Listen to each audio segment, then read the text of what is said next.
And it's just Okay. a huge honor for me today to be podcast interviewing Dr. Ryan Nolan. He's with the Biofilm Factor podcast. He is a researcher who is among the nation's leading scientists on studying cutting-edge preventative oral care. He attended the University of Illinois in Chicago, where he majored in chemistry, before attending dental school right here in Phoenix at Midwestern University in Glendale, Arizona.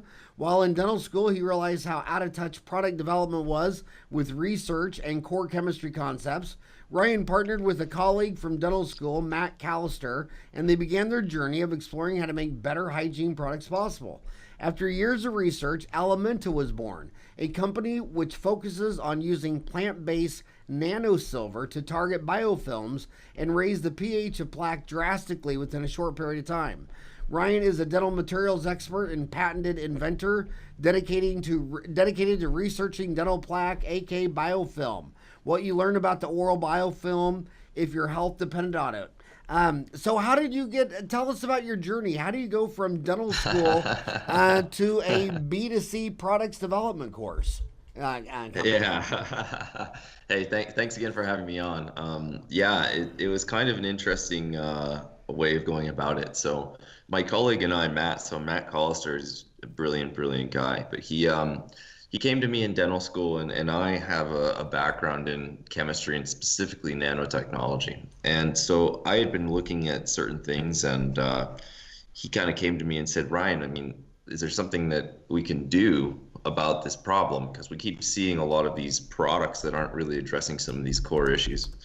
So naturally, we got together, and fast forward a couple of years later, we did a clinical study and then applied for a patent. So we ended up testing one of our hypotheses, which was, can you use a nanosilver compound, or specifically nanotechnology, to change the pH of plaque upwards pretty quickly?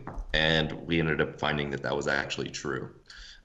So we ended up making a deal with a manufacturer, and because they were so interested in it, and here we are. So we've been in product development for a couple of years now, and we're just keeping the punches going forward. So it's been a really interesting journey. But before that, I practiced full-time dentistry for like 3.5 years. So it was kind of a overnight transition for me. It's really So, cool. so nanotechnology is a branch of technology that deals with dimensions and tolerances of less than 100 nanometers, especially the That's manipulation of correct. individual atoms and molecules. So, how did you? You said you're an expert in nanotechnology. How does that Mhm. happen, and how is that all known? Howard, I actually started working on nano compounds back in university. So back when I was an undergrad, we were looking at everything from carbon nanotubes, silver nanoparticles, things like that. So I had a background in it. Um, it's kind of like one of those things that if you understand a lot of the core concepts, they actually kind of stopped teaching a course. I don't think they teach it anymore in the curriculum, inorganic chemistry, which is the study of, inorganic compounds, meaning not with carbon. But I think was one of the last classes that took it, and it gave me a lot of knowledge on these particular subjects. So fast forward a couple of years, I was able to really apply some of this base knowledge that I had to make new compounds and make better compounds. So I did spend a lot of time in the lab kind of perfecting what we wanted, with my colleague, but it's still one of those things where very, very difficult to do, but it was something I had a background in. And what made you think that it would apply to biofilm? How did you make that big leap? Yes. Biofilms have been studied pretty extensively, and there has been a lot of studies that have already shown how effective nanosilver compounds and specifically other nanotechnology compounds are on biofilms. Everything from reducing plaque attachment to interfering with the EPS layer, which is the layer that kind of makes the outside of the biofilm. So we knew there was going to be some properties, but what hadn't been tested and discovered was whether or not you could use these or modify these to manipulate plaque into doing what you wanted. And part of that was making plaque less pathogenic, right? So when we look at plaque, one of the things that we're always thinking about as dentists if someone doesn't clean that plaque off, they're going to get decay. They're going to get some sort of, demineralization or something like that, right? And so we know that the longer it goes unremoved, that it's going to shift towards pathogenesis. And so we don't want that, obviously, right? So we're always trying to do our best with oral hygiene instructions. But one thing that you can do, which we were really thinking would work, was if we can incorporate these compounds with some of these other compounds like xylitol and calcium, we'll have a really, really good shot at disrupting a lot of the carcinogenic organisms, and that's basically what we were looking at. And then silver seems to be like making a comeback. I mean, when I got when I got out of school 30 years ago, I mean, there was no there was no pediatric dentist didn't have anything to argue about, endodontist didn't have anything to argue about. But now the pediatric dentists are the silver diamine fluoride. It's a huge controversy on Dental Town. I mean, there's 9 specialties, and probably the most active specialty on Dental Town has got to be pediatric dentists. There's just a ton of really sharp ones, and they either love it or they don't love it, and it's a very emotional. Right here in Phoenix, we have one of the superstars of silver diamine fluoride, and she was on the cover of the New York Times. You're an expert in silver in dentistry, and what do you think of this silver diamine fluoride? So I love silver diamine fluoride. I think especially for kids, so I actually use it in my office. I sometimes have kids that either don't aren't comfortable undergoing, standard drill and fill, or maybe we're waiting on an exfoliation and, we want to just get them through. And silver diamine fluoride is a great compound for that. Now, obviously, it stains, right? But one of the things is that sometimes when you're looking at, especially some of these poor areas, right? They can't afford treatment right away. So if you can delay how much that decay progresses in a short period of time, I mean, I think that's a miracle, really. I mean, I think that's modern science just doing us a favor. I will say this, and one of the things that I worked on, and that silver diamine fluoride kind of gave us some clues for, is there's some new studies about to come out which suggest that nanosilver actually can. So our nanosilver is non-staining, which might surprise some people. But nanosilver can actually be used in lieu of silver diamine fluoride, not stain. And there is a study coming out here pretty soon saying that it's actually more effective at remineralizing teeth than SDF. So it'll be really cool to see how that pans out. But yeah, I'm a big fan of SDF. I think Jeanette McLean, I think you had her on. She knows a lot about silver diamine fluoride, but it's a very, very cool compound. And if you don't know about it, I think you should definitely do your research and check it out. So are you thinking about having a silver product with your company that doesn't stain? Are you thinking about a competing product for silver diamine fluoride that doesn't stain? Yeah. Yeah, so what we're doing right now is we're actually looking at getting a remineralization study done comparatively, and we're going to do it against a couple of different compounds. And one of the things is, these compounds that we make are actually surrounded by a custom coating, and that custom coating doesn't allow it to stain. So even though you might get some silver uptake into the tooth, you're not going to see any staining even if you were to use a fluoride dentifrice, for example. So I use a fluoride toothpaste, right? So you would expect that, hey, look, I'm using fluoride right after my rinse. Maybe there'd be staining. Absolutely not. So it's been customized to get around that issue. So it's really cool stuff. Silver's had a long history in medicine and dentistry, in the development of radiology, improving wound healing. Silver was the most important antimicrobial agent available for before the introduction of antibiotics. When did you first get turned on to silver? And were you a big fan of its history? Yeah, I mean, look, I know a lot about silver simply because I'm a chemist, and silver is one of these really cool compounds that just happens to, be useful in a variety of settings. But what really got me turned on to it, Howard, is I ended up looking at a lot of these studies, and so Matt and I actually looked at a lot of things because we wanted to see what in the world was going to have the highest potential, right? Especially for fighting carcinogenic organisms. And time again, you can find these studies against S mutans and these different biofilms, and it was just super effective. One of the original studies that we looked at was actually University of Maryland. So they have actually like a nanotechnology team over there, and they worked on applying silver in composites, which is really, really cool. There's also some studies that have been done on mixing silver into dental sealants, and what they found is I think it was a 40 to 60% resistance to demineralization. They've also applied it in orthodontic brackets. So it has a long history of being a very broad span antimicrobial. The real difference, and the way I look at it, is there's a couple generations of silver, specifically nanosilver. So we kind of started out with this kind of archaic use a silver wire, pump some electricity through it. The problem is with that method is it doesn't really work too well, and you get a lot of particles that are one size or the other, and they kind of fall apart the second you put them in any kind of salt or sugar or anything. So they're not very useful outside of maybe just basic scratches on your arm. They don't really have extended antimicrobial action. And then generation 2 came along. So generation 2 is what a lot of people use, and that's actually a chemically modified nanosilver. And so it actually has coating, but it's still not as protected from oral salts, saliva, blood. So it still kind of falls apart, and the chemicals they use to make it are pretty harsh. So that was great because we saw improvements in the size and consistency, but we didn't really see, we had some issues with the toxicity.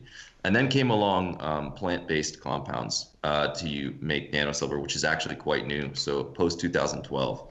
And that's generation 3, and it's actually quite rare to find. Most people don't work on it because it's so tough. But yeah, so we fixed a lot of those issues while maintaining a lot of the extended antimicrobial action that generation 2 had.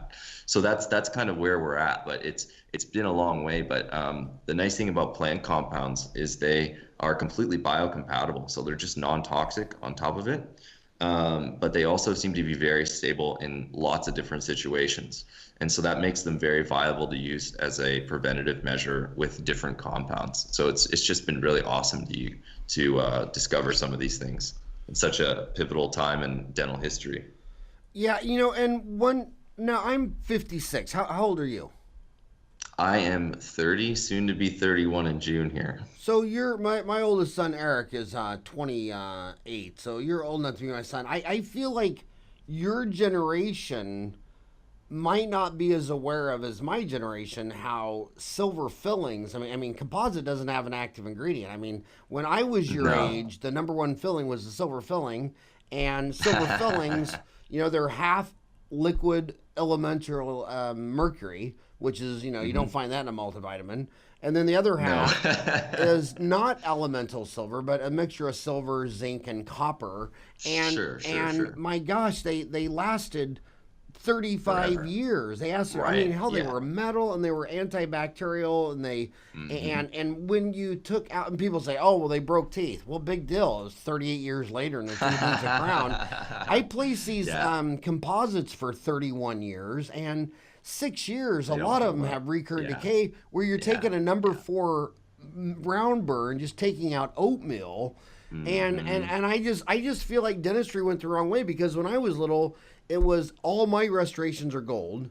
I had all gold inlays on lays and crowns or amalgams, and that shit just lasted forever. Yep. And now this aesthetic health compromise came along, said, well, I want to have tooth colored restorations. Like I've been talking to you now for 20 minutes. I haven't seen any of your molars. I have no idea. Yeah, but so I have gold. Yeah, but you had to do that. So why are we doing an aesthetic health compromise for these molar crowns, especially on men? I mean, I get it if you're a gorgeous woman, but if you're a 56-year-old bald man, why the hell do you want an Emax crown on your second molar? I mean, it just looks like, I don't know who needs therapy more, the patient or the dentist providing it. But talk about, do you think, do you agree that amalgams last twice as long as composites? Oh, yeah. And Absolutely. Do you agree that composites need some type of active ingredient? Yes, so totally agree. Now I will say this: the biomimetics guys will tell you if you isolate right and everything that you'll get a longer lasting composite. But Yeah, the and truth is, the dental insurance people will tell you that when they see 100 million insurance claims in America, they only last right? 6 years. So I know that every So dentist says, yeah, "Well, you don't understand. In my hands, in my practice, and I'm like Mozart and Amadeus, right, and my yeah. farts smell like So poopery." And I mean, no, they just don't last. So the average lifespan, from what I understood, was 5 to 7 years. So 6 years is Right. bang on.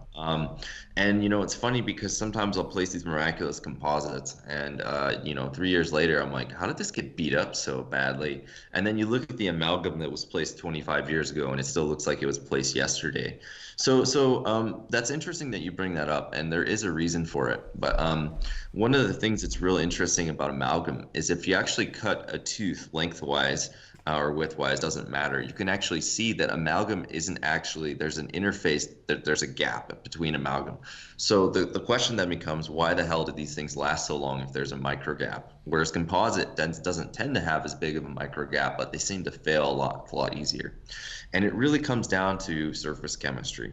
So this is really important actually. So even though there's an actual gap, the metal alloy actually has the ability to kind of project charge into that area. And what does that really mean? That means the bacteria that try and slip through those gaps end up dying in the process of doing so. It also repels a lot of bacterial mechanisms, acid release, and things like that. So even though amalgams don't have a perfect seal, they're so antimicrobial and they have so many, different metals, specifically silver. It just prevents a lot of the caries progression. And I'm sure that, like me, you've opened up a lot of these alloys, and sometimes you even though it's darkly stained, it's quite hard, right? And so that's from different metals depositing into the actual lattice and enhancing the actual lattice's resistance to, acid attacks. So same thing with gold. Gold doesn't really stain as much as, depending on the alloy, as silver. But I mean, you see gold lasting forever. But the thing that's unique about gold is it actually, again, has these surface properties that actually enhance the existing enamel. The thing that I try and really get across to dentists, because they don't seem to get this concept very well, composite has no charge. So one of the things that's the downside of composite is because it has no charge, it's much easier for biofilm to attach to. And it's also much harder to resist acid attacks when you're relying on strictly on the enamel to prevent some of those surface attachments, like pellicle and things like that. So yeah, biofilm just loves composite, and I think that's part of the reason that even though it's got a better seal, it doesn't have any antimicrobial action, or very little. And so what we've seen actually is a lot of people are trying to incorporate nanoparticles into composite to enhance its antimicrobial action, and we've seen great success. I mean, I think Maryland did a couple of studies on that and actually found that it actually remineralizes the teeth right after the acid insult. So it's really cool stuff, Howard. It's growing very quickly, but I do agree, composite needs to be modified to make it last as long as amalgams, 100%. Yeah, and gold. I mean, I remember I mean, gold. It's so shiny. It's got that high energy surface, and my instructors used to tell me that it's kind of like, imagine you have two apartments living. You move in next to the high energy gold surface, and it's all static electricity, and you're all chargy. And then you go next door to the composite apartment, and there's no static charge. You think that surface electricity has a lot to do with deterring the biofilm? Absolutely. And Absolutely. remember So, the studies that came out when CapTech was big? CapTech was yeah, really I big. remember It that. was so high energy. I mean, there were a lot of studies that showing that it resisted recurrent decay, but it kind of got Mhm. killed when gold hit $1,000. Yeah, yeah. And that's why Brugzer took over. It was Mhm. because the price of gold was so Price high. issue. Yeah, yeah. So gold actually has a unique property that a lot of people don't know about. It's the only atom on the table that actually has a dual bilayer. So basically, what it does is it forms charge around itself, and it forms two unique layers. Now, silver doesn't form as much of of a charge layer as gold does. But this bilayer actually projects charge into solution, and that charge is actually what discourages bacterial attachment and acid and acid dissolution of tooth structure.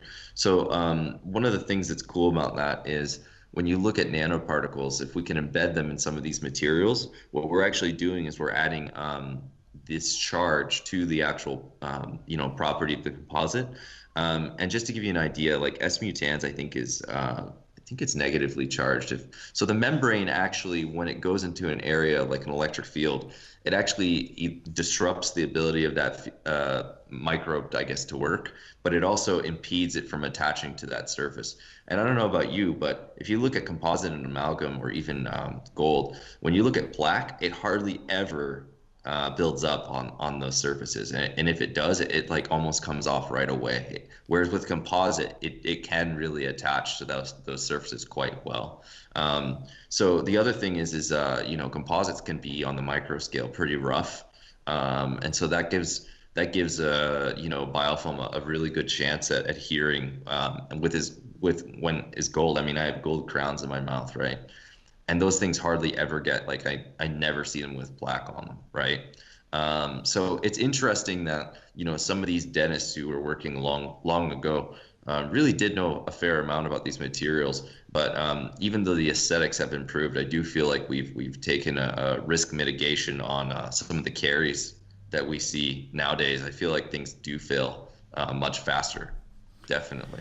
So see, another problem of the journey of gold is when I got out of school in '87, gold was like $600 an ounce, and then by the time it got to 2000, it was down to $400 an ounce, and we were just doing gold and cap tech, and everybody was having longer lasting restorations, and then by 2010, it was like past $2,000 an ounce, and that's when Jim Glidewell, the genius he is, said, "This is just it's just too expensive for the working man." Right. And he's a Southwest Airlines dentistry, and so they switched completely to non-gold. So gold is dying as fast as the PFM. Yeah. I actually, when I was in dental school, I had a lot of great mentors. I had Dr. Reynolds, and I had a couple of other guys that were just great. But I ended up going with gold on my molars. So I had some pretty bad wear on my first molars. I ended up going with gold just because of the long history of use. I kept seeing these, as a dental student, I kept seeing these patients come in with gold restorations. Hey, when was that place? 1942. And it's like, okay, well, clearly there's something to this, because I see these Emaxes come in 10 years, 5 years later, and they're failing, right? Not to say that Emax is a bad material, but I think that, for me as an investment, I paid the extra to get the gold because I knew that it was going to last a long time, and I didn't want to have to do it twice, if that makes sense. Well, it is. I mean, let's call it for what it is. Emax is an aesthetic health compromise. I mean, Correct. You want beauty, so yeah, Ivoclar gave you this beautiful Emax, but Right. it's inert. End of story. It's inert. Right. You're in Orem, Utah, so you're up the street from Provo, Utah, where the god of dentistry lives, Gordon Christian. And behind every successful man, there's a successful woman, and Rella is a genius. And Gordon is a prosthodontist, and he did all of her restorations were gold onlays that he did in like dental school, and they're still there 50 years later.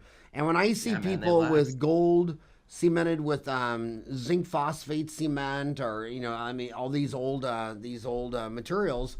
I mean, I'm in Phoenix, Arizona. A lot of retirees. I've seen these things routinely go half a century. And then when you got your fellowship in the AACD, and you're like, woohoo, I'm a cosmetic dentist, and then you go in and take your Alzheimer's patient, and you don't put glass on them, or you don't put amalgam because you say it's not translucent enough on some 80-year-old woman who can't even name her children. It's like, dude, you're not a doctor, you're a quack. I mean, I've never seen a lady with Alzheimer's enter a beauty contest, and I don't even believe in the beauty contest, because have you ever noticed in Miss Universe, the winner's always from Earth? What are the odds of one planet in the solar system always winning the contest? But the other 40,000-pound elephant in the room is 4.5% of Americans will end their life in a nursing home, and it's Yeah. mostly women, and they're averaging a root surface cavity every month they're in there. So as soon as grandma's Yeah. been in there for a year, and she's probably in there because she's got dementia, Alzheimer's, she Right. certainly has Right. rheumatism, arthritis, she can't brush, she can't floss. Hmm. And I spent several days following around LPNs and certified nurse assistants and LPNs in nursing homes, and they got to take care of like 20 people by themselves. Oh, it's And really hard. Yeah, so, yeah, so yeah. if anybody's going to help them, it's not going to be brushing and flossing for 2 minutes twice a day. That is not Right. going to happen. It's either going to be a mouthwash or applying Hmm. silver diamine fluoride. Well, what are your thoughts on root surface decay? Yeah, so that's an interesting topic that you brought up, and one of the things I'd like to talk about, and which is a kind of a recent phenomenon. A lot of people know I'm not as big of a fan of chlorhexidine as I used to be. Part of the reason why chlorhexidine is such a problem is it can actually increase, especially elderly patients. You might think that you're doing them a favor by giving them chlorhexidine, but it actually can increase risk for root caries in elderly patients. And the reason is because of substantivity. So it actually kind of makes this little 25 micrometer layer on the tooth, and it actually ends up inhibiting remineralization. And so there's actually, I think it was like a review of chlorhexidine where they said, do not use this as a remineralization strategy. It won't work. In contrast to that, silver has seen a huge upswing with silver diamine fluoride, especially for root caries. It just works so well. But we really think that what we have as far as a mouthwash could be really helpful for elderly patients, people who get in comas, people who are under care that aren't doing the best with brushing. And look, we know that either, maybe they have some sort of physical degeneration where they can't hold their brush properly, or maybe it's like you're saying that they don't have a great caretaker, or that they have 20 people to look after. So brushing and flossing is at the end of their list. I really think this mouthwash could be pivotal for people like that because it's very easy to use, doesn't require a lot of technique. And if they just rinse with it a couple of times a day, they're going to bring that plaque pH right back up. Silver is a natural antimicrobial, so that always helps. And looking at plaque attachments and things like that. So it's not a perfect solution, but I'd say for those individuals who are higher risk, we really think this could really help them. And silver, it seems to be a more stable price. I mean, yeah, Hmm. when I got to school in '87, it was $8 an ounce. It didn't even pass $10 an ounce until 2005. Hmm. Why do you think silver prices are more stable than gold prices when you're thinking about being a manufacturer and this is your main ingredient? That's a good question. I'm a big fan of silver, economically as well. I mean, we saw it dip to like $4 there, like in the early 2000s. Um, I think, I think it's one of those things where, so I think for a long time the supply I think outpaced gold, and I think that's part of it. You can extract silver from base metal mining. So when you actually look at China, when they were doing a lot of their building, they were mining all sorts of base metals, and so you're not going to find gold in base metals mining, but you will be able to extract silver, and so that definitely adds the quantity. But the one thing that you're right on is, silver can be manufactured and used in manufacturing processes, and it's a lot cheaper than gold, right? And so, luckily, we've been able to make these compounds affordable, on a scale that people will be able to buy. And it's hard to say whether gold would be like that. I think gold has a better shot of being used in cancer therapy. I'm not sure oral care is ever going to see, I actually, believe it or not, have worked on a lot of gold compounds, so we'll see. But the price inflection point for gold is much, much higher. So you really got to be committed to a higher price point if you're working with a compound like that. But yeah, no, the price of silver has been quite stable over the past. I mean, I think it's what, $14 an ounce now. But the amount that you can make with an ounce of silver, as far as nanoparticles, is quite astounding. So one of the big attractions for this stuff is that it can be made cost effective, right? So at scale, if you can make something cost effective and it's a preventative, and it does better than a lot of the other ones, that's a huge attraction for us specifically too, because look, at the end of the day, you got to have something that's affordable for people to use, plain and simple. And if we can get that into other areas and countries where, specifically, I know, South America, it's like they drink Coke as water. And so there's actually been a lot of dentists who have reached out to me and said, Ryan, get this in my hands. I really want to try this out, because we have a lot of people who just come in all the time with rampant decay, and it's just getting worse and worse. Yeah, no, I think silver is a great alternative because it can be made cost effective, and that's nice right now that the cost is not sky high compared to some of the other metals. Back to the silver amalgam deal, there's 2 million dentists, and 1 million dentists don't even have a chance at isolation. And when I've been in a lot of those developing world countries, the dentists recommend that you drink Coke out of a can, and because of cholera. And they don't care if a 2-year-old gets a bunch of cavities. They don't want to get cholera and die of diarrhea. In fact, in those countries, you know what the most common treatment is? You know what the most famous, most common medication is? It's a teaspoon of salt wrapped in black tar honey. Because when you get diarrhea, you start losing all your water and your glucose. Right. So by having that salt and then sugar, the salt retains the water, the sugar keeps your glucose level in your brain so you don't go into coma. And what was most amazing in South Africa, where they have about a 25% HIV positive rate, the dental offices that I observed in during the cleaning, they didn't talk anything about brushing and flossing. It was all HIV prevention. Really? Yeah. That's interesting. And that's really interesting. I still do you know gold, silver, and copper were the first 3 elements known to man? I mean, that group 11 in the periodic table is pretty intense. But why do you say when you're mining that you can run into silver but not gold if they're both in group 11 on the periodic table? So gold tends to occur in different kinds of so I think it's more isolated to the ore that you're mining. So if gold doesn't naturally occur as in higher rates at certain base metal mining operations, that's a lot in one sentence. So when you're looking at base metals, it's a whole different set of ore. So when they scour for gold, you're actually looking at basically a whole different set of mines. Now, when you do gold mining, you will be able to extract silver. They do occur commonly together, but when you do base metal mining, it's a lot less likely. And so depending on where the demand is in the economy, it depends on whether we're building steel structures or we're looking for lead for batteries or whatever. Copper is a more commonly mined and found with silver as a base metal. But depending on where you're at in the world and what you're looking for, that's actually going to drive the demand or cost of silver and frankly gold, right? Because there seems to be some relationship between silver price and gold price as well. So I'm not an expert on the mining process, but I can say that, there does seem to be areas where the ore is more gold rich, and then other areas where it's all base metals. And so that's kind of what has determined a lot of the drive up for silver. Now, I do think China has actually stopped mining a lot of base metal.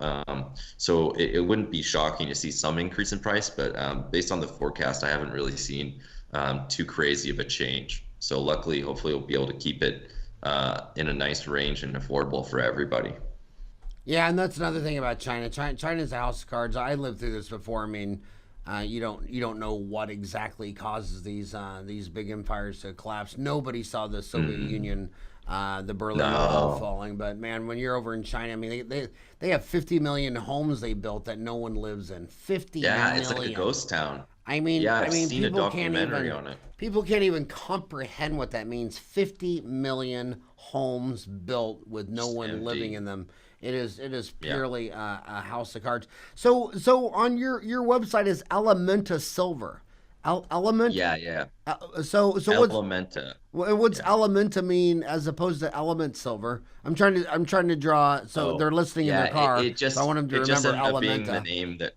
It just ended up being the name we all end up agreeing on. So Elementa just sounded better than Element, and I think there was already someone who had Element. But so Elementa is just this. So we kind of sat in the boardroom one day, and we were just looking at names, and we really like the word Elementa because our product line is really about using different kind of metals and incorporating them into nanotechnology. So we're using various elements. Like I said, I've worked with everything from gold, platinum, palladium, everything that you can think of. Now, silver was the first one out just because we think that has the most promise. But our company has worked on a variety of different metal compounds, and we think that there's going to be applications in oral care. So yeah, so Elementa just fits our name really well because we're using various elements on the periodic table. So are you your website you sell your products is nanosilver mouth rinse. Is that your only product right now, or is that your main product? So yeah, so that's our mainstream product. That's the first one we came out with, but we are actually making a tooth gel. We're gonna have mints, and then we're gonna come out with some gum here pretty soon. So keep your eyes peeled out. We're gonna definitely be expanding our flavor profiles as well. I'll have to get you some samples, Howard, but we're launching a kids line in April. So a bunch of kids flavors, and then pretty soon here we're doing our rebrand. So we're actually getting our new bottles and labels out. But we're also adding peppermint to our regimen for our adult flavors. So yeah, keep an eye out for that. But yeah, we're currently just the mouthwash, but we should have some other products coming out here soon. Now, are you making a living doing that? I mean, that's a vicious market, B to C. I mean, you and I are, I mean, B to C. You're out there competing with Yeah. Procter and Gamble, Gillette, Crest, Yeah. Colgate. How is that going? I mean, are you making a living doing It's this? going really well. Yeah, it's going really well. And I'll tell you what, thanks Procter and Gamble and Colgate and all those other companies for not innovating as much because it's given us a upper hand in the market. And I'll tell you what, if you actually go out and look at a lot of these rinses or toothpaste or anything, they're all acidic. And they just have a bunch of junk in them. I mean, I think Colgate and Crest that just released charcoal toothpaste. I mean, I don't know how you feel about that, but I kind of feel like that's a step in the wrong direction. So we've just been able to really get a very good we got a very good reaction in the market to dentists saying finally something that makes sense, has a scientific basis, is alkaline, and is innovative. So yeah, it's definitely an uphill battle when you look at some of these big guys. But yeah, luckily we've gotten a really good response. Sales are doing very, very good. Yeah, so I only practice 1 day a week, so this is what I do, and luckily I have a lot of people who really believe in it. So we've been able to kind of secure funds, and so it's been a really cool experience, and so we're hoping to keep blowing it up, and luckily, like I said, the competition doesn't seem to have caught on to a lot of these problems with some of the, I mean, some of these companies even still use alcohol in their products or citric acid. I mean, really? You're going to put citric acid dissolves teeth and alcohol in your product? I mean, people are just tired of that. And they're tired of being told that, a lot of dentists are tired of being told, hey, this is an innovation. It's not an innovation if you just repackage something that you've already made 30 years ago. And so that's what we're really seeing is a lot of people, specifically, younger dentists, pediatric dentists, even endodontists and oral surgeons that are super happy with the way that we're trending. So yeah, it's been quite good. So sales are doing very, very well. We have a really good marketing team here at Elementa. Well, it's funny you say the big boys, Procter and Gamble, Crest, and Colgate, are not innovating. I mean, well, hell, you're in Provo, Utah, which is the home of Dentrix, and Yeah, look at all the dental software innovations that sprouted out around Dentrix. I still think every one of those companies Dentrix should have done. And and yeah. and how many Dentrix employees left Dentrix and started a startup in your area because of innovation? No idea, but I'll tell you, it's probably a fair amount. I've Oh, I've it's a actually run huge into amount. Yeah, I've Huge. run into a couple of companies that have just come. We actually just went to a recent conference, and there's another company. I think my friend is already using them in his office. But I mean, I'll tell you what, the software actually makes a huge difference in your productivity. You can track a lot of metrics. I'm sure I know you're a practice management guy, so you appreciate what goes into that software probably more than I do. But yeah, no, I really like Dentrix. I've used Dentrix for some time. I used EagleSoft. I thought EagleSoft was a little less intuitive than Dentrix. So it just seems like there's more clutter, and there seems like hard to get to different menus and things like that. But that's just my personal experience. I'm sure there's people who really like Eagle Soft stuff. Well, I think but yeah, I think that young kids have the number one thing they have to remember is that you would think if you made it to the S&P 500 that you're just a Hall of Famer and you're there for life, and they don't realize that the average lifespan of a Fortune 500 company is 20 years. Because it's getting lower and lower too. And they get in 1950 it was 60 years, and by the year 2000 it was 20 years, and they always it's the same thing every time. They get mowed over from behind. They're going down the road, they're looking out their windshield, and they're not looking at the rearview mirror. So innovation. So just because you're all that in a bag of chips, like look at Gillette. I mean, they were kind of like in a nuclear arms race with themselves, adding more blades to the shaver. It was 1, then 2, then 3, then 4, then 5. Then all of a sudden, one company came back and said, you know, all the professionals only use one blade. Why are razors so expensive? So you started a podcast. That's why I'm a big fan of your podcast. I called you to come on the show. You didn't call me. The Biofilm Factor with Ryan Nolan. You got to upload. You got 17 shows so far, right? We're gonna put it in the Dental Town. I'm telling you. Yeah, put it on the Dental Town. I owe this whole podcasting thing to Bill Trump and Hillary Clinton. It was about 1,200 days ago. Dennis started emailing me saying, dude, I got an hour commute to work and I can't listen to this toxic bullshit, Benghazi and Hillary and emails and all that stuff. And they were listening to podcasts on, you know, cooking, raising kids, elk hunting. And I think they just, I mean, I look at the metrics on it. That app, that podcast section of the app has been opened over 1 million times. And it's only been not even 3 years. But I think what they do, they got an hour commute to work, they open it up. And if you're driving to work and you're all stressed out because you got a molar root canal, they're looking for some endo thing. If they're driving in the office, they don't have any patience, they're looking for a marketing thing. I mean, I think in hope, growth, and abundancy, I want to promote any information to anybody that'll make my homie dentist do better. But so tell us your journey. How did you go from into the podcast, and which is the Biofilm Factor with Ryan Nolan. So thebiofilmfactor.com.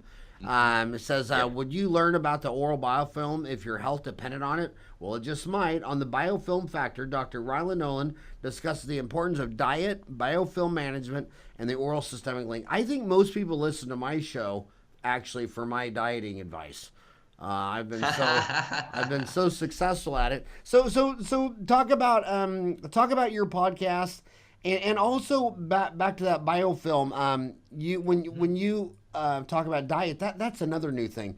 When I got out of school, nobody talked about snoring, sleep apnea, diet. But now it looks like when you look in the mirror, 90% of what you're looking at isn't even from your mom and dad. It looks like that the microorganisms living from your mouth to your rectum might even be 90% of all the DNA inside you. Is that true?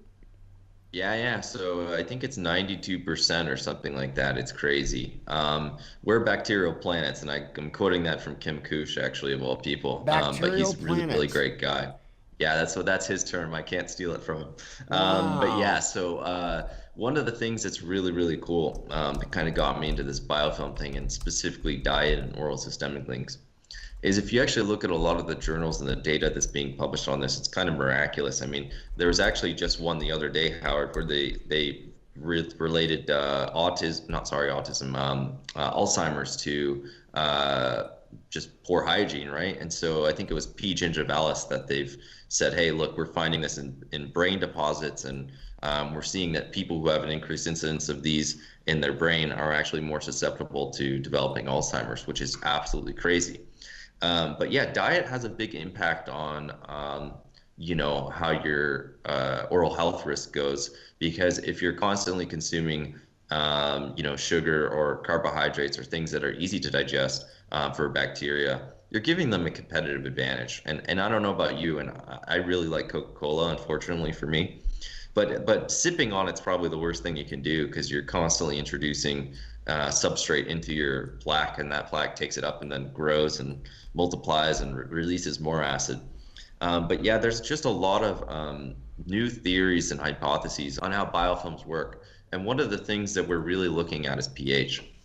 So one of the things that's interesting about this is when you actually start looking at biofilm pathogenesis, we used to think there's one bad bacteria and there's a good bacteria, and they're constantly in battle. And that's not necessarily untrue. But what it has evolved into is we've realized that those pathogenic switches are a little more complicated than that. So when you actually set up an environment that's acidic, for example, there's certain commensal organisms, commensal meaning, health benefits, that actually have to adapt or die. So one of the things that they end up doing to adapt is they release stress responses.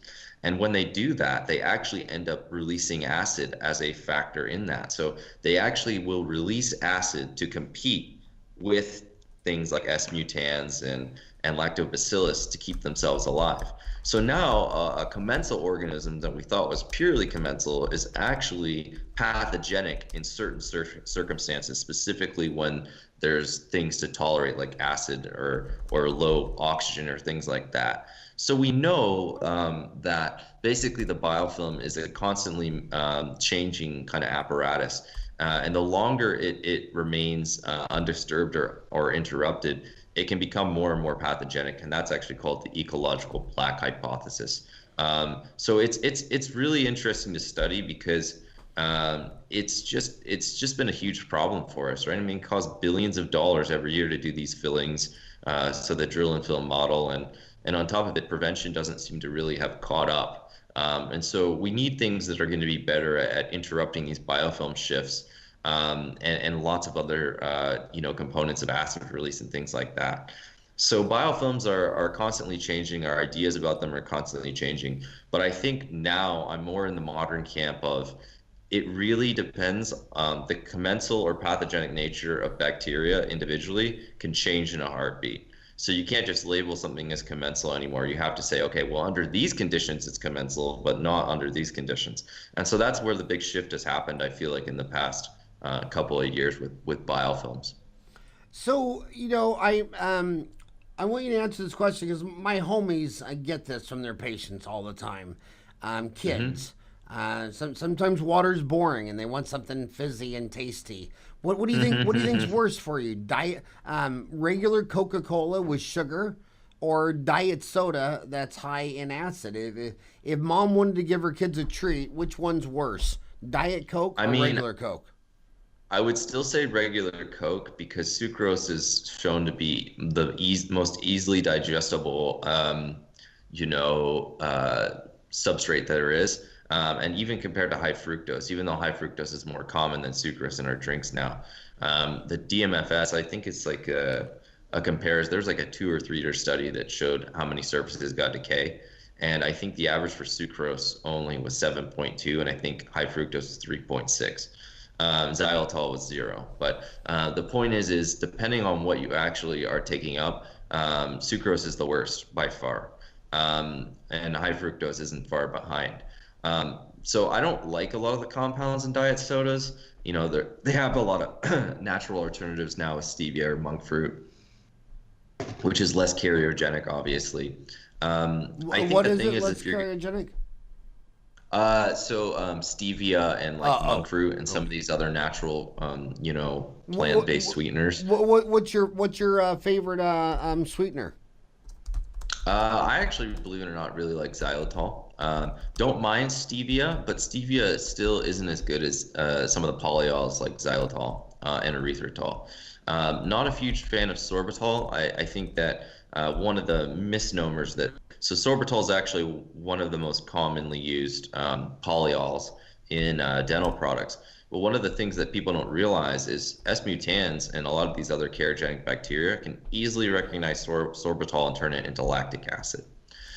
So I think we're gonna see a shift away from sorbitol in the near future. I know Listerine and a bunch of other companies use it. But yeah, I actually just had a hygienist submit a blog post for us of just about talking about this. So sorbitol and versus xylitol and the benefits and the downsides. But yeah, if I'm going to give my kid a drink, look, it's great. You can use diet. I know some of those compounds like aspartame aren't very good for you.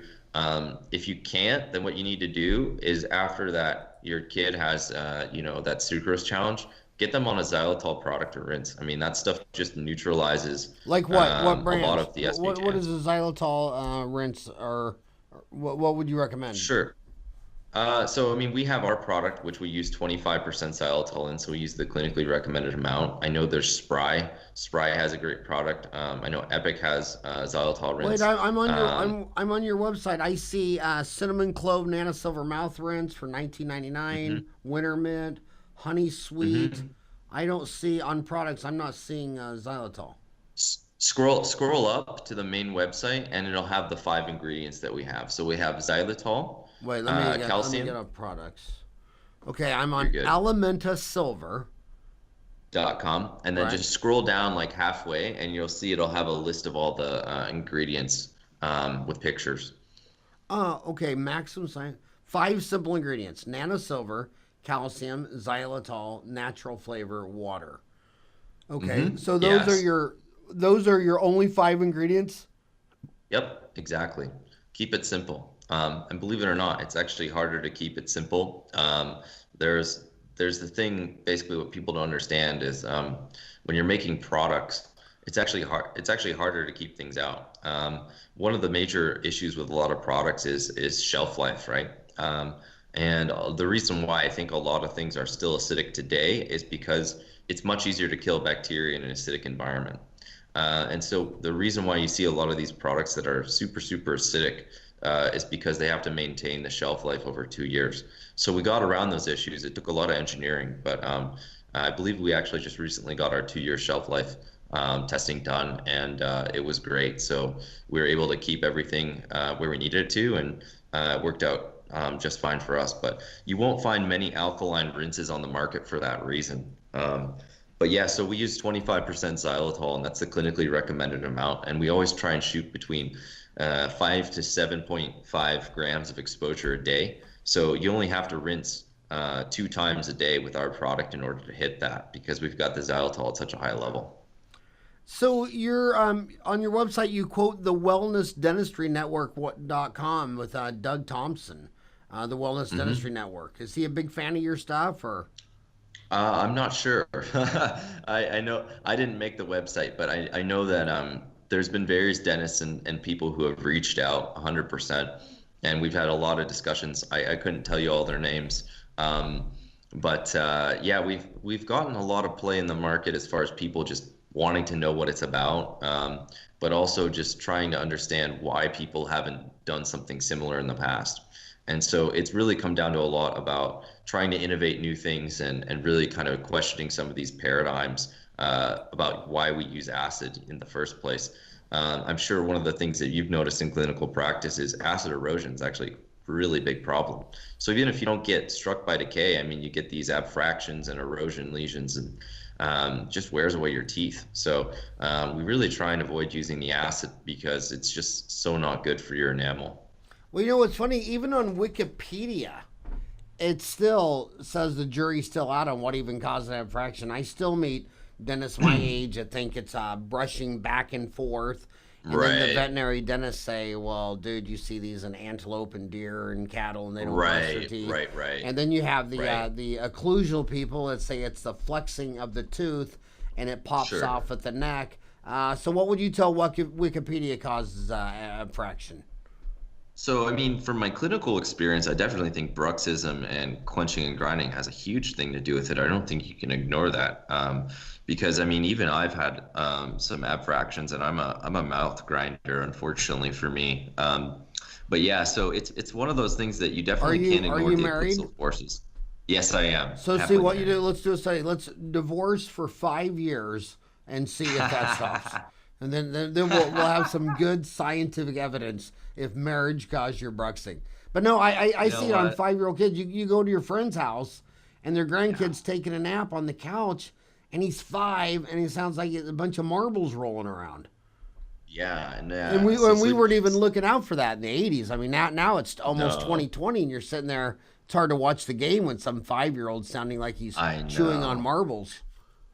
So yeah, bruxism in kids is crazy, right? Like I've actually seen a lot more, believe it in children, and I think part of it is because their occlusal scheme's constantly changing. So if you look at kids when they're getting, into the age of like 6 to 8, where they start getting, their molars and incisors in, because the occlusal plane's changing, their bite's distributed across less teeth as those permanent teeth are erupting, and I think that has a lot to do with how the bite, changes, and you can actually develop these really nasty bruxism habits. And I don't know about you, but I've seen a lot of kids that come in and they just have like really chipped or broken down or ground down teeth, which I feel like I don't know if you guys saw this earlier on, because I mean I've only been practicing for 5 years, but I think I feel like it's getting worse. But yeah, I definitely think fractions and those lesions have a lot to do with grinding and bruxing, but I do think there is something to be said about acid erosion. We have a lot of acidic things in our diet that I don't think we used to, and so we're starting to see a lot more of that kind of enamel erosion, and it's definitely not good, right? So your mouthwashes that they have the pH of 8.2, Yeah, it's approximately 8.2, and so what is, it's and what give is or the take 8. and on your and what are like Listerine and then Scope, the two biggest ones? They're like six point You ready? three. You ready to have your mind? You ready to have your mind blown, Howard? Yeah, Take a guess. What do you think Listerine is? 6.3. No, it's probably closer to like 3.8 to 4.5, depending on the formulation. And just to Wow. give you an idea, if you look at pH as a logarithmic scale, every time you go down a pH point, it's 10 times more acidic. So just to give you an idea, some of these are not only as close to acidic as soda, because soda ranges in the range of like 3.8 to 4, but it can be as high as 5. But the acidity of something that's at a pH of 4 is 1,000 times more acidic than the pH of 7. So it's really, really bad. I mean, these kids may as well be swishing around with soda. And so that's the huge problem. I actually recently just tested Tom's of Maine. Are you familiar with Tom's of Maine? Right. 3.38 is their pH. But some people have even said it's 2.8 in some of their experiments. So a lot of these rinses, Crest, Colgate, a lot of them are falling below the critical threshold of 5.5. And we know that below a threshold of 5.5 for most individuals is going to cause decay. So we know that there's going to be acid erosion going on even with these rinses. And so we've really kind of put under question the acidulated model. Do we need it? And why are we using it? And the answer was no. And the second answer was we don't really need it. You just have to be more innovative and find things that are going to stabilize the shelf life without having to use something so acidic. Huh. That is amazing. So you think this is gonna your mouthwash, you Shark Tank questions all on Shark Tank. We went over an hour. Sure. So if you were talking to Shark Tank, you got the smartest guy on that show is obviously the bald guy, Mr. Wonderful from Canada, Mark Cuban. They're Yeah. gonna sit there and say, I mean, do you think Mr. Wonderful would say, dude, you can't compete with Procter and Gamble and Gillette and Listerine and all that. You should license their technology to them. That's what Mr. Wonderful will be telling you. You just need a Sure. lawyer, patents, a protective mode around your business. The best one's a Mhm. patent and license it. Or are you going to sit there and try to get shelf space in something like Walmart or Costco or Walgreens?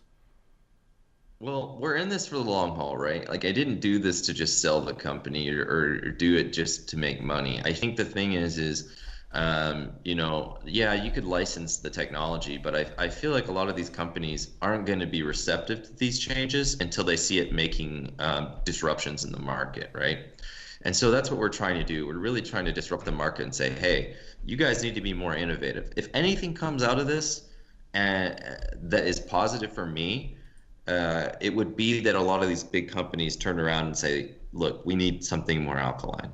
If they come out with something and they say, look, we've done the research, we made a new formula, you're right, we shouldn't be using such acidic, rinses or preservatives or whatever, that would be fantastic for me, because then I can see that I made a difference, right?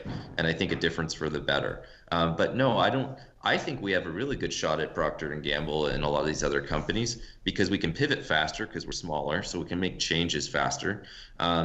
we're definitely going to be able to get into retail. It is a competitive space, but we have a lot of unique aspects of our product and our product lines that they don't have.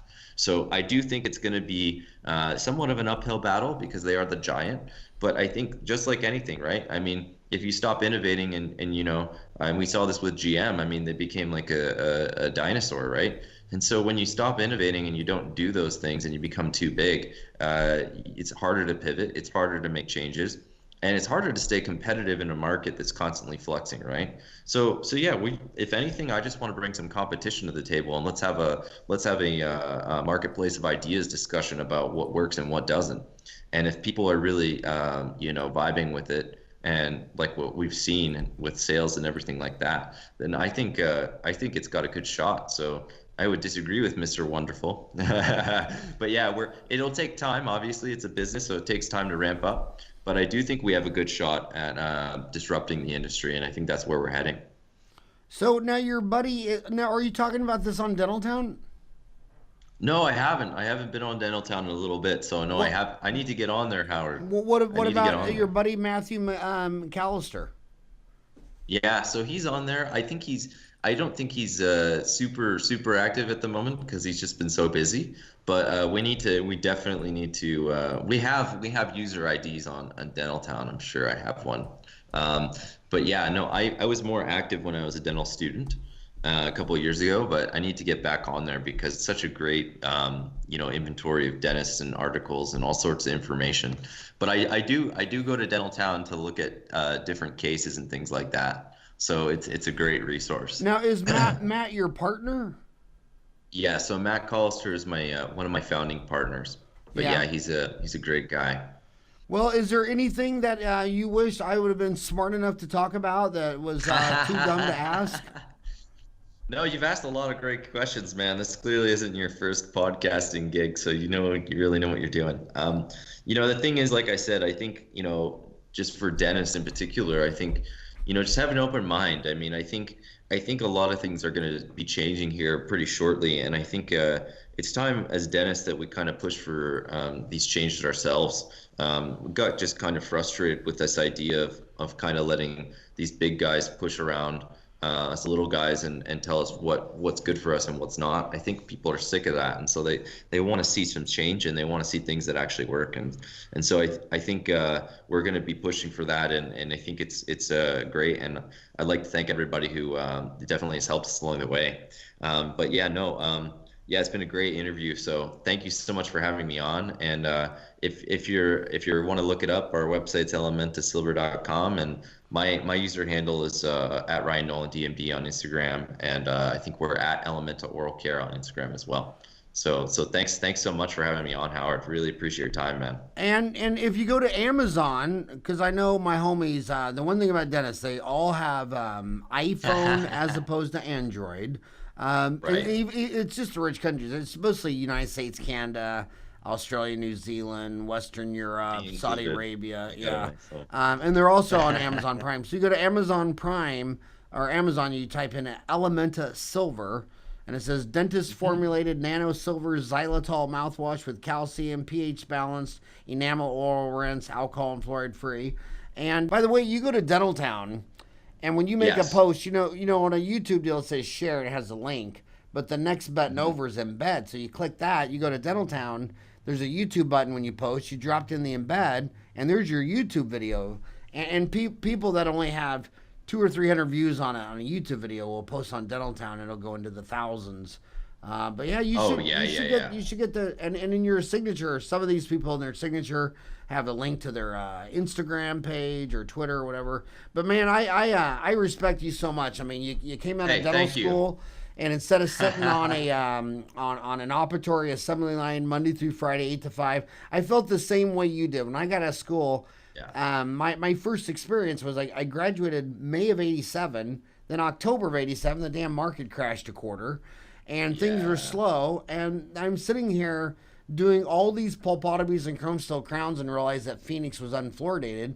And I just felt demoralized that I was going to drill, fill, and bill Monday through Friday, 8 to 5 times 65, Right. when water fluoridation would have been so much better. So I blocked off Yep. every Friday for 2 years and started the Arizona Citizens for Better Dental Health. We fluoridated Phoenix, and it gave me more purpose. It gave my team more purpose. It just made us so much more passionate. I just really think it's so cool that you got out of school and you've already cut drill, fill, and bill down to 1 day a week because you think Yeah. there might be a macroeconomic way to reduce more decay than drilling Yep. with your hands on a human one-on-one. So and everybody Exactly. with a brain cell would have told you, shut the hell up and you get back to work, Nolan. Either fix your name and be the baseball player, Nolan Ryan, and go play for the Diamondbacks, or Ryan. And what's so cool is that you followed your dreams and said, no, I don't think. I mean, they've been drilling and filling and billing since Pierre Fichard and GV Black, and you're going to do something. And you started this Elementa, the Biofilm Factor podcast. I just think you're cooler than the bee's knees, Ryan. Thank you so much for coming on the show today. Thanks, man. I appreciate your time. Yeah, I appreciate all your comments too. Yeah, you're absolutely right. So, hey, thanks again. I appreciate it, Howard. All right, buddy. Next time you and your buddy Matt are in Phoenix, call me up. We'll go have a beer and eat some cheeseburgers, and you can tell me what my oral plaque is after an oral bacon cheeseburger. All right, buddy. Take care. Hey.